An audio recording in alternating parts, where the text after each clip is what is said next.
welfare and national prosperity.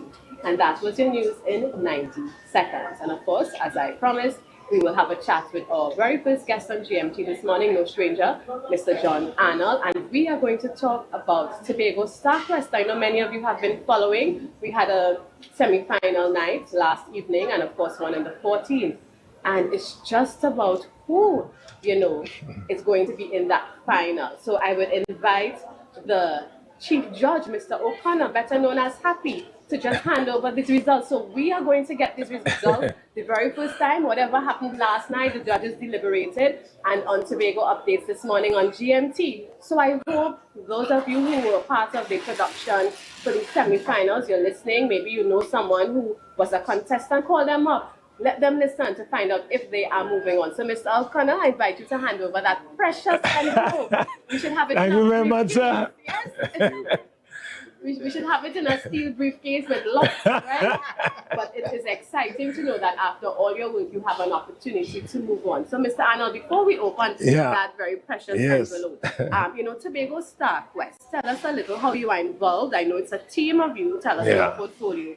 And how did this come about? Yeah, well, I think with the demise of Scouting for Talent, I think a number of persons were talking about how we can bridge that gap and how we can fill the gap.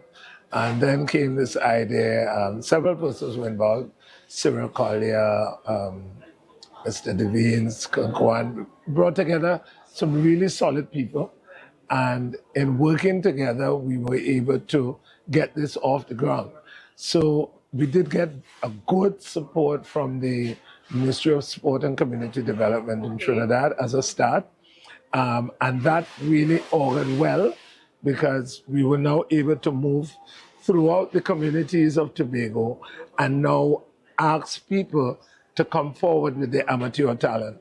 So the hope is really a futuristic one, that we take this moment here where we harnessing and bringing the talent on the showcase platform. But beyond that, we want to do things like training.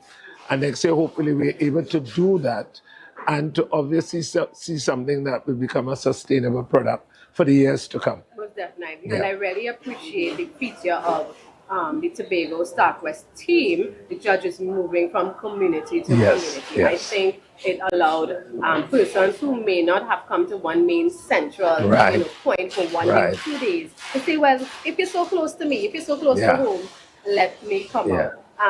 In terms of, because I know you would have been there, of course, overseeing the productions, maybe even sitting as a judge, giving feedback to these amateurs who want to improve. What was that experience like? Yeah, so what we did was we moved around, and we in the preliminaries, what we did was just judge whether or not this person has talent to go to the semi-final. Right. And what we did with everybody was give real valuable feedback to some. Some persons we actually advise come back next year. Okay. You need to do some serious work. Right. But some people we moved them forward, and then we told them what they needed to do to improve on what they were doing. So the experience has been good. And for me, I'm a developmental freak. I like to see development. Right.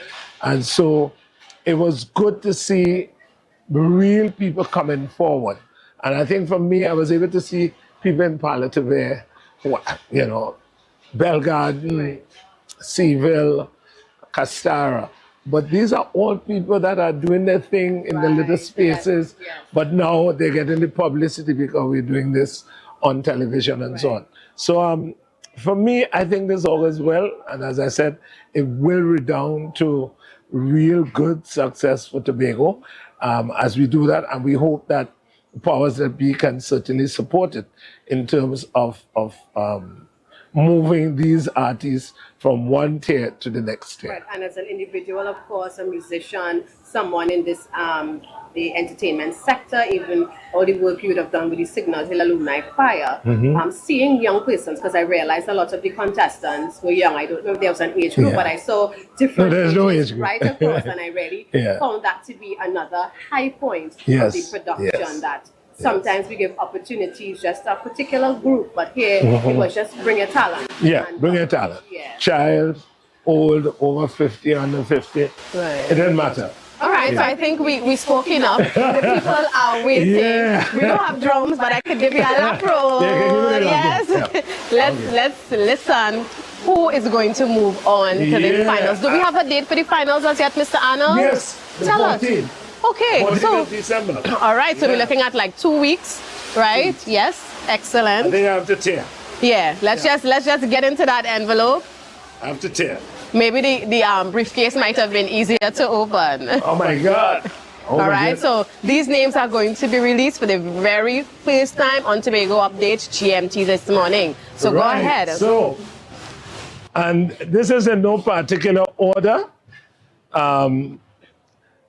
This is a list of performers, that moves forward to the finals on December the 14th at Shore Park at 8 p.m. Admission, $100. Jada George, she was in semifinal 1. Elliot Davis, Darren Thomas, Amari Douglas, Janelle Moore, Melanie Melville, Jeremy Stewart, Elijah Cyrus, Anderson McPhee, and Khadijah O'Connor. Right. So Khadijah O'Connor, Anderson McPhee, Elijah Cyrus, that's the magician, Jeremy Stewart, Melanie Melville, Janelle Moore, Amari Douglas is the only panelist in the finals, Darren Thomas, Elliot Davis, and Jada George. Congratulations to the 10, and this is going to be a really powerful final. And I know all of these, they're all good. Yeah. And you mentioned it's on the 14th of December, so I want our viewers to mark that this is about supporting our own. Yeah. You know, I always encourage us. They would roll out the $1,000 or whoever to go pay to see whomever, but this is us. This is our thing. Yeah. These are, you know, and I think I would have interviewed Miss George before she had her semi-finalist debut, and you know what came out is like, I'm like, Jada, if when you make it like on a big stage, I can say I interviewed you, you know, so go out and pay $100. That's not much. And then, you know, when these young minds and they foster their talent and they move on, you can be in the boasting list and say, oh yes, I know that person when they're here and I see them perform long time, you know, so let's really come out and support. You know, and you mentioned a magician and a panelist, so are all the other finalists vocalists? Yes, but what I mean, just looking at it, I realize we have a jazz singer, a gospel singer, a calypsonian. Right. I mean, this is really a solid show. Right. Yeah, this is. You can't get both. Yeah, you can't get right? both. So it's not, yes, it's the dominance of vocalists are there, but you're getting the different genres coming out and different styles, of course. So you definitely will be entertained. So I know many of us sometimes are looking for family-oriented activities on the island to do. This is definitely one. You know, December 14th at Shore Park Cultural Complex at 8 p.m. Only $100 you are being charged to be a part of history in the making. Has this ever been done before? Is Tobago StarQuest a first time No, this is event? the first. This is the first of this kind of AGT model. Right. Yeah, this is the first. So again, definitely you're getting to be part of history. You are going to be in the final, in that audience who's taking in the finalist, and you know, really just supporting our own. You know, any words of advice for our finalists? Well, we are planning a workshop for all the finalists. That would take place next week. And this is really kind of a workshop to basically kind of give everybody the tips, to just give them the edge. Yes. Because most of these really are solid people. And we're just looking forward to people in Tobago coming out to really experience the creme de la creme. The Ministry of Sport and Community Development and the Tobago House of Assembly, we have Fire One. We have Mr. Solo has also helped us. And we're really looking forward, thanks to Montalvin for putting up the judges and so on. And so we're really looking forward to this final. I'm excited. Yeah. I'm really excited. So this is serious. Yeah, serious. Yeah, this is a really nice bunch of performers here. You know? Excellent. And congratulations to all of not just to the finalists, but those of you who are bold and brave enough to maybe come out of your comfort zone and said, let me share my talent with other people. So keep pressing on. It doesn't mean that you have failed if you miss the final mark. It's only so many people can get in, but I know that you can continue to develop your art form, develop your talent, and come strong next year so that you will definitely get in on that list. So congrats again to the finalists and all the best. Those of you who heard a name, you know, call them up, send them a message, let them know, you know, you get in the finals. You are on Tobago Starquest. So thank you so much, Thank Mr. you John. Arnold, viewers, we go for a quick break, and when we return, we'll have another set of guests ready to share some information with you.